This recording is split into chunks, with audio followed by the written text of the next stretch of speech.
Umesahau tena hujashusha pumzi. Nimekwambia shusha pumzi, kamua nguo ndo weke huko. Nishakuelewa. Umenielewa? Twende. Stand by. Take 4 hiyo sasa ndugu yangu hapo. Stand by.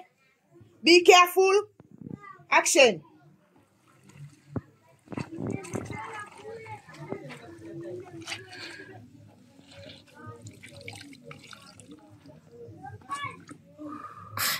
Umeshusha pumzi tena baada ya kuwa umeshakamua nguo.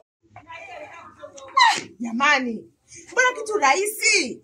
Yaani nimekwambia unashusha pumzi ndo unakamua nguo unaweka. Sasa unakamua nguo unaiweka kabisa kule alafu ndo unashusha pumzi. Yaani shusha kwanza pumzi. Alafu ndo kamua nguo weka huko.